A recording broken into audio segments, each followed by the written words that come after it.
What is happening? Welcome to the Plus Pitch Podcast, your morning pitching podcast from PitcherList.com. My name is Nick Pollock. Today is April 26th, and yes, we are going to talk about baseball, and specifically Colin Rea, because I know the pun, the Ray deal, is really the real deal, and that's not really how you say his name. But the point of the matter is that this is the deal that Cubs fans have made, that they lost Justin Steele, and they got replaced by a guy that went 5 innings, 0 runs, 3 hits, 2 walks, and 7 strikeouts. He looked just like Justin Steele, at least in the line, against the Phillies, which is a really tough matchup and everything. And, is this actually going to stick? Is this a deal that we want to make? Like, yes, we're fine with this. No, we're not. It's kind of a gold star here because Colin Rea has not had a high pitch count prior to this game. So we didn't expect him to throw 92 pitches.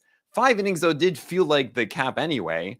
But 5 base runners, 7 Ks, no earned runs. My gosh, against the Phillies, I think he got away with the one a bit here. The four-seamer is not that good of a pitch. It's actually, I would say, one of his worst pitches. However, 41% CSW with 4 over 49 whiffs in this one. A lot of called strikes on it.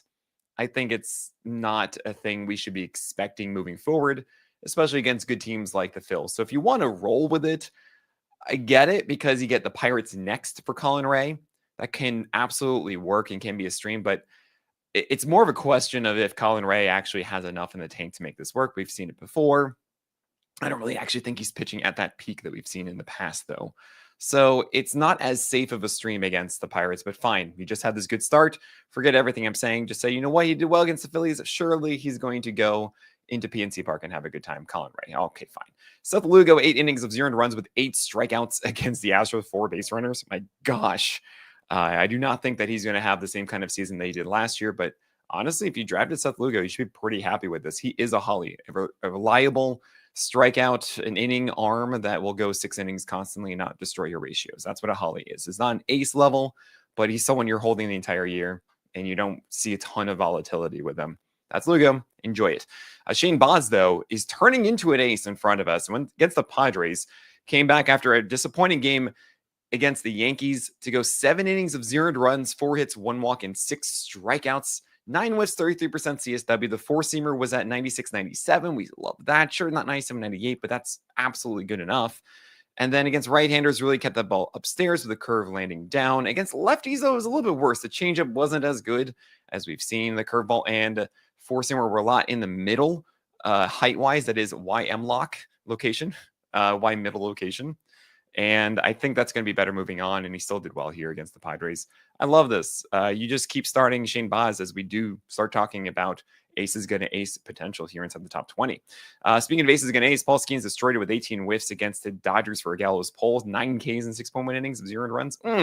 That's good stuff. Nathan Eovaldi's killing it. He did against the Giants, got the win. He's also a Holly like Lugo. 6 innings, 0 runs, 3 hits, 1 walk, 7 Ks. The curveball is definitively better than it was last year. It's a much higher swing strike rate, much higher strike rate. It has a little bit different movement. It is just a better pitch than we saw last season. And now makes it a 4-pitch mix of fast four-seamers, cutters, splitters, and curves. You got to dig with the Eovaldi. Everything is great here. Jose Barrios, my gosh, against the Yankees, 5.1 innings of 0 runs. Yeah, I know. 5 over 89 whiffs. That's just not sustainable. All right, for Barrios, just in general here, I do not want to continue rolling with this. He got the good graces of Koufax to get through this one. That is, he had a good amount of BABIP luck is what that means. Michael King against the Rays. Yep, he got a King Cole. Pretty, apropos there. 38% CSW with 9 strikeouts and 5 base runners, 0 runs in 5 innings. A little bit inefficient, and it's more so because the sinker was fouled off a lot.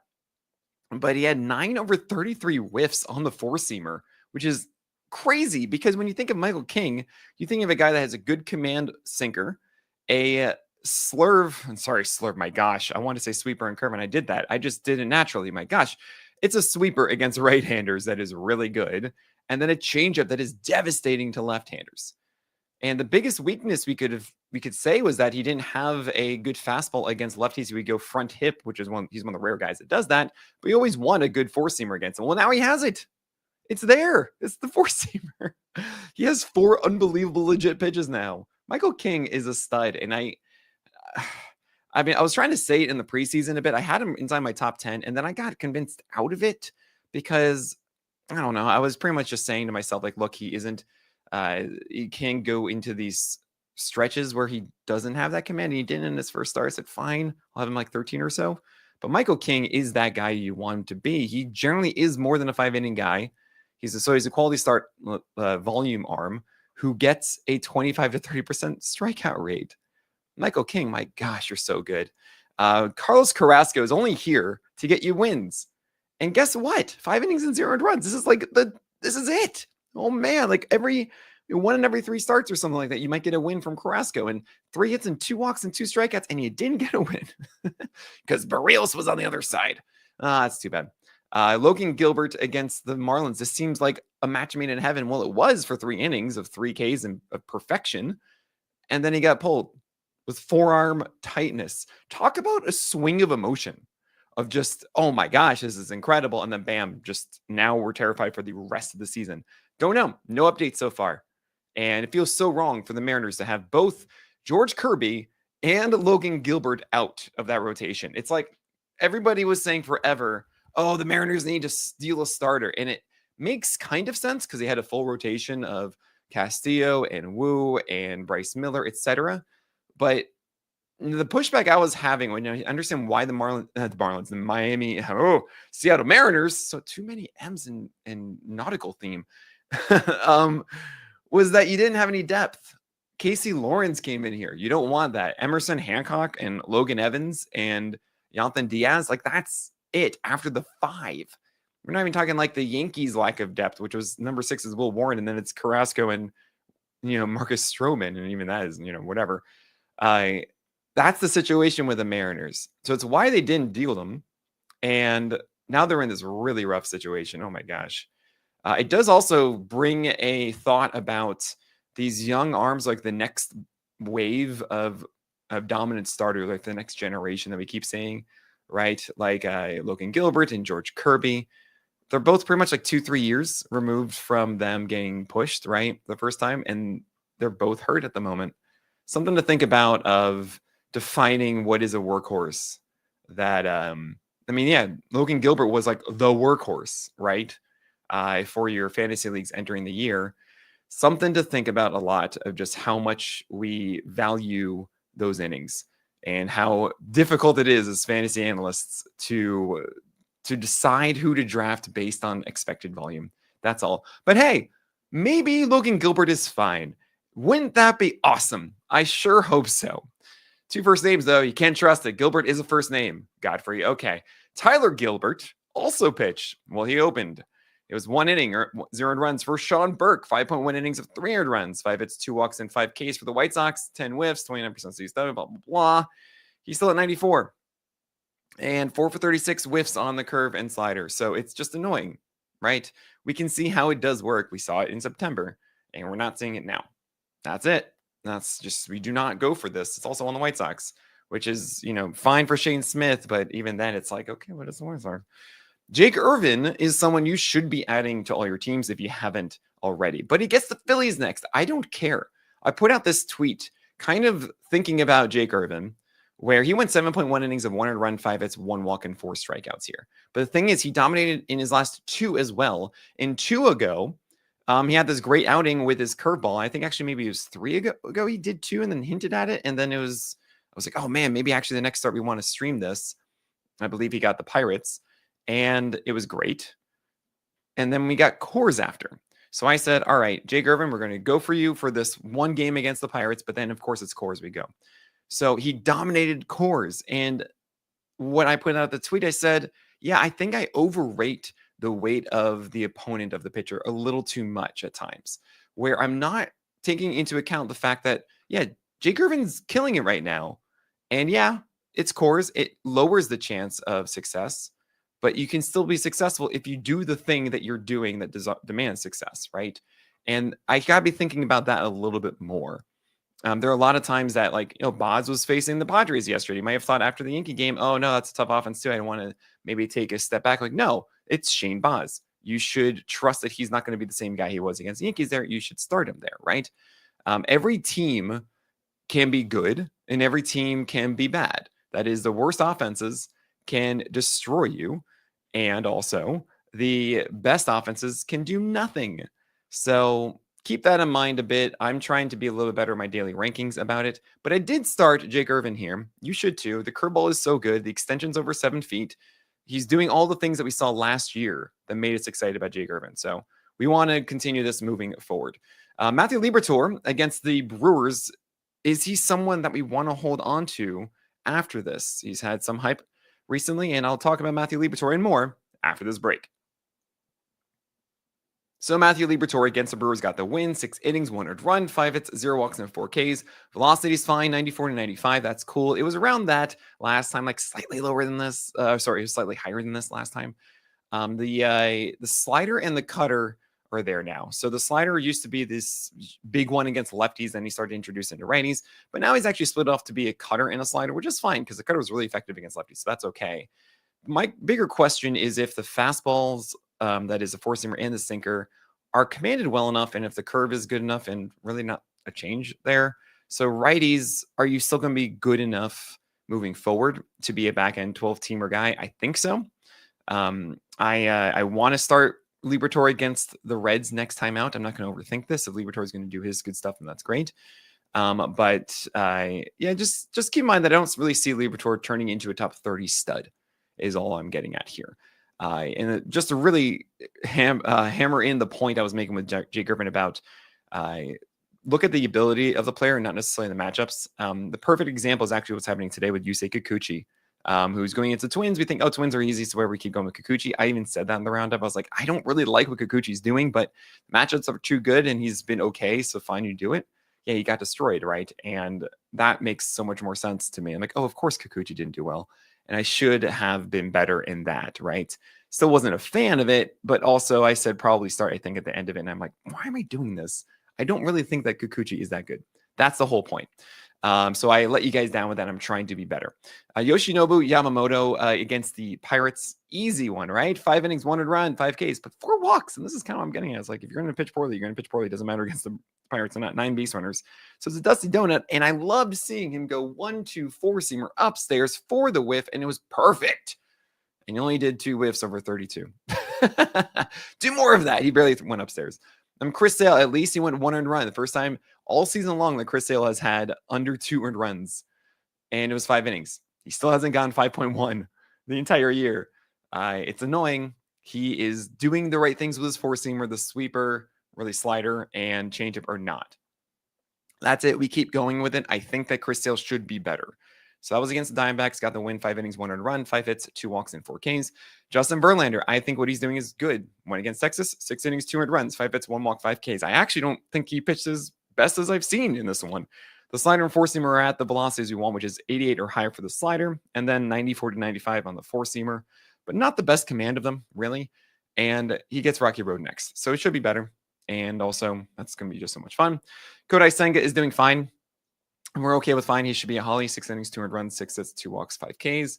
Everything is fine there against the Nationals. Pablo Lopez came back from his injury, and I said go for it because it felt like he wasn't going to get limited, but I didn't expect like 101 pitches. My gosh. He only went 5 innings. Why is that? Because he kind of didn't have good command on his 4-seamer curve and changeup. This 4-seamer had a low strike rate, which is very strange. And the sweeper was really good against right-handers and was a right-handed heavy lineup, so that's nice. But he gets the Guardians next, which is left-handed heavy. So hopefully the changeup command comes back and he can take down lefties because he can't be the sweeper there. That's 5 innings, 2 earned runs, 5 hits, 2 walks, and 6 Ks for Pablo Lopez. Hayden Wesneski is someone that I've had some helium for a little bit because I thought, oh man, near 7 feet extension. That hovers around there. He has some tools he is figuring out against lefties, and he has this really good sweeper in a good situation for the Astros. The thing is, we haven't really seen those left-handed tools come together. And the fastball 4-seamer just isn't good, even though it's at 6.8 extension, which is not 7. It's not quite at that threshold of like, oh man, okay. It's just bad otherwise. So at 93 and just nothing else. 5 innings, 2 earned runs, 8 hits, 0 walks, and 1 strikeout. How am I supposed to butter my bread with this? Is the result of this Hayden Wesneski start against the Royals. I'm out. This is a sweeper only kind of guy at this point. And I'm not saying that he can't develop into more. You know, the things that I saw previously in the season could be there and then grow. But I can't do this in 12 teamers. I have to think that you're better streaming. In 15 teamers, I don't think you have a choice. You got to chase those wins. Chad Patrick, 2 first names. So he didn't do well against the Cardinals. But seriously, he had a really good game with his cutters last time. It might coax some of you into this one against the Cardinals, but it's not that good of a cutter. And I think he had a fortunate game that time. So 4.1 innings, 200 runs, 4 hits, 2 walks, 2 Ks. So what we expect, 4 whiffs, 21% CSW. Yuck. Taijuan Walker, 3 innings for 86 pitches. I mean, come on. You don't want to do this, but you might actually see him around. Because Ranger Suarez, yeah, sure, he might come back soon, but then this forearm scare with Christopher Sanchez, I hope he's okay, is maybe going to be a thing, which means Taijuan Walker's here. And my gosh, I just wish Spencer Turnbull from last year was still here. Luis Severino got the White Sox, and what do you know? It wasn't that good. It was 6 innings of 300 runs, 8 base runners, 7 Ks. He got 7 strikeouts, but yeah, you're a Toby. You know, that's it. He had some terrible sweepers against right-handers. The cutter made up for it, though. But yeah, he's just a Toby. Zach Gallen against Atlanta, 5 innings, 300 runs, 4 hits, 2 walks, and 6 Ks. He had 11 foul balls on his curveball. He had 13 swings against it. 11 were foul balls, 2 were whiffs, and none were in play, which is so strange to see. It also didn't help with the efficiency here, so 103 pitches in 5 innings. And it's just, okay, if you don't have that doing it, then you have to throw sliders in there a little bit more than you want to. And to his credit, those were better than usual. 4-seamers got a ton of called strikes, but Zach Gallen just isn't cruising. And I'm not saying that he's not able to cruise at all. We've seen pieces of that success throughout his season so far, of like 4-seamers being great, curveballs being great, sliders being great, changes being great, etc., but not really all together. And I'm not going to tell you that Zach Gallen's just going to be great and he's going to have that month, 2-month stretch that's going to make up for everything that you're going through right now. I'm not saying drop him either. But it's tough. He's in that purgatory tier right now on the list, and he's going to stay there. Cal Quantrill got a win in Seattle because Casey Lawrence, after Logan Gilbert came in, allowed a lot of unearned runs, 6 of them to be exact, so 8 total, 2 earned. And Quantrill throwing high cutters against lefties just worked. So he did the Campbell McSanchez for 5.2 innings and 400 runs. 5 base runners, 5 Ks. Good job, Quantrill, but yeah, we do not want this. Andrew Abbott did not pitch nearly as badly as the line will suggest in course. 4 innings, 400 runs, 5 hits, 5 walks, 4 Ks. I think he was close to the zone a lot. He nibbled a bit and he just didn't go his way a bit. But I mean, obviously had some big mistakes too. He's going against the Cardinals next. I think you just kind of go with it and forget about this one. Then you have Kyle Freeland and Kyle Hendricks. I've seen this before of both of them being all the way at the bottom, which if you don't know, the SB Roundup is ranked. That is an order of earned runs allowed. So 600 runs and 700 runs for Freeland and Hendricks respectively. Yep, that sounds about right. Kyle Hendricks got the Twins. I kind of was hoping for a little bit more, but yeah, that's not a thing you want to do. All right, that is it for today. Thank you all so much for listening and reviewing and rating us on iTunes. It goes so far for us, so I really appreciate doing it both for the Plus Pitch podcast feed individual one and for the Pitcher List Fantasy Baseball mega feed as well. Just ratings and reviews, especially the reviews that are kind, are massive when it comes to us working with potential sponsors so that we can do more things and for you and get more tools into your hands. All right, but that is it. So my name is Nick Pollack, and may your BABIPs be low and your strikeouts high.